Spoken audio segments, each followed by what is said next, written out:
کہ ایک بہت بڑی ایفرٹ ہے ان کی اور فرقہ واریت کی لعنت سے بالاتر ہو کے ہے. مجھے خوشی اسی بات کی ہے, میں نے پرومو بھی اس لیے بنا کے دیا تھا کہ انہوں نے تمام مکاتب فکر کے قرآن حکیم کے تراجم اس میں ایڈ کیے ہیں. صرف یہ نہیں ہے کہ بریلویوں کا ڈال دیں, دیوبندیوں کا چھوڑ دیں, لیکن اس کا ایک تاریخ پہلو یہ ہے کہ انہوں نے بتایا کہ جب کبھی میں کسی مولوی کو ملنے گیا, اس نے کہا کہ یہ تو بڑا اچھا کیا آپ نے ہمارے فرقے کا ترجمہ ڈالا ہے, دوسروں کا کیوں ڈالا ہوا. بیسیکلی خود تو یہ اہل حدیث ہیں جو ہیں, لیکن وہ اہل حدیث اس طرح کے بس وہ منہج اہل حدیث کو فالو کر رہے ہیں, وہ مطلب اب علمی کتابی ہیں اس حوالے سے. میں آپ کو مزے کی بات بتاؤں, جب مجھے ملنے کے لیے آئے تو مجھے کہتے ہیں, ظاہر آپ کو پتا ہے جب بھی کوئی شخص میرے پاس آتا ہے نا اس طرح کا کوئی تحقیقی بندہ, تو اس سے پہلے سنی شیعہ کنفلکٹ مجھ سے ڈسکس کرتا ہے. تو میں نے کہا یہ اگر مجھ سے ڈسکس کرنا ہے تو پھر آپ کو یہاں ٹائم دینا پڑے گا. کہتے ہیں بیٹھے ہیں. تو پھر میں نے کہا میں حدیثوں کے نمبر بولتا ہوں, حدیثیں کھول کے آپ خود پڑھیں کہ جو کچھ میں بیان کر رہا ہوں آپ کی اپنی اس میں لکھا ہوا ہے کہ نہیں. اس میں کئی ایک باتیں ہوئیں, اس میں آپ کو ایک بڑی مزے کی بات بتاؤں. وہ کہنے لگے آپ علیہ السلام کہتے ہیں, یہ تو شیعہ کہتے ہیں. میں نے کہا نہیں, سنی بھی کہتے ہیں اور آپ کی ایپ میں موجود ہے. کہتے ہیں کدھر ہے؟ میں نے کہا بخاری کھولیں, بخاری شریف. کہتے ہیں کون سی حدیث؟ میں نے کہا آپ حدیث کھولیں 6318, علی اور فاطمہ کے ساتھ علیہ السلام لکھا ہے, ان دونوں پر اللہ کا سلام. اور میں نے کہا کھولیں 3748 صحیح بخاری کی, حسین علیہ السلام امام بخاری نے لکھا ہے. اچھا انہوں نے ایپ کھولی, کہتے ہیں نہیں یہ تو رضی اللہ عنہ لکھا ہوا ہے. میں نے کہا نا عربی میں پڑھیں. عربی میں پڑھا تو علیہ السلام لکھا تھا. میں نے کہا دیکھیں نا مولوی کی 2 نمبری, امام بخاری نے تو حسین علیہ السلام لکھا تھا, مولوی نے علیہ السلام کا ترجمہ رضی اللہ عنہ کر دیا. کیوں؟ مولوی سنیت کے پلیٹ فارم سے کھا رہا ہے, اس نے چندہ بک اپنی لگا رکھی ہوئی ہے. اعلیٰ علیہ السلام تو کوئی ایشو نہیں ہے, آپ ایک دوسرے کو السلام علیکم کہتے ہیں, مردوں کو السلام علیکم کہتے ہیں, قبر رسول پہ السلام علیکم کہتے ہیں, نماز میں اپنے اوپر کہتے ہیں السلام علینا. میرے اس پہ کلپ ہے علیہ السلام سنی شیعہ کا اختلاف علیہ السلام اور رضی اللہ عنہ پہ. تو حیران ہو گئے. پھر امیر شام پہ ڈسکشن شروع ہوئی. میں نے کہا کھولے صحیح مسلم 4776, یہ تمہارے چچا کا لڑکا معاویہ کہتا ہے کہ ہم حرام طریقے سے لوگوں کا مال کھائیں اور لوگوں کو ناحق قتل کریں, اور اللہ تو منع کرتا ہے. وہ تو پتہ نا پہلی دفعہ تو بندے کے کانوں سے دھواں نکلتا ہے نا.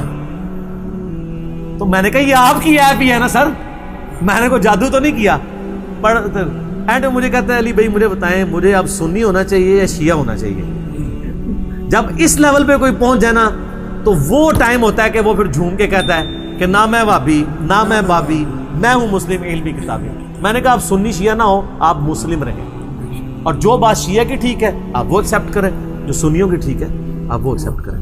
تو پھر بار بار یعنی ایک بڑی وہاں پہ ڈسکشن رہی. وہ ملاقات تو ہماری رینج تھی 1.5-2 گھنٹے کی, وہ 4-5 گھنٹوں پہ چلی گئی. بل میرے پاس بھی ٹائم تھا تو گپ شپ کرتے رہے. الٹیمیٹلی پھر وہ یعنی ایشو ریزالو ہو گیا. تو اسلام 360 سے مجھے یاد آیا, اسلام 360 پہ جب کبھی کوئی اس طرح کا ایشو آتا ہے, آپ کو پتہ ہے پچھلے دنوں وہ ایک بریلوی عالم نے وہ لیکن ڈائریکٹ نہیں پڑھنا, تو وہ اس مولانا کے بارے میں میرا کلپ آیا ماشاءاللہ, وہ کتنا وائرل ہوا ہے. میں نے اس میں بتایا کہ کتنے بڑے دشمن ہیں, یہ نہیں چاہتے.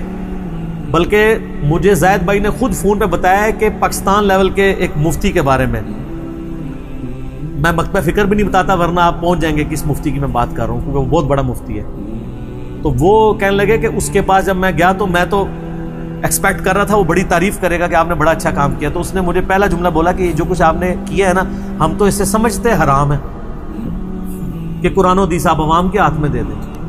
اب اس بیچارے نے کیا بات کرنی ہے, پھر ٹی وی ٹاک شوز میں ہی جا کے اس نے اسلام 360 کا تعارف کروانا ہے نا جی, ٹھیک ہے.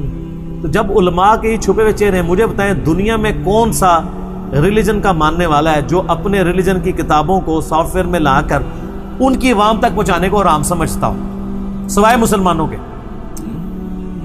اس لیے کہ ان کے عقیدے کتابوں کے مطابق نہیں, کیونکہ کتابوں کا دین اور ہے اور بابوں کا اور, وہ بابوں کے دین کو لے کے چل رہے ہیں.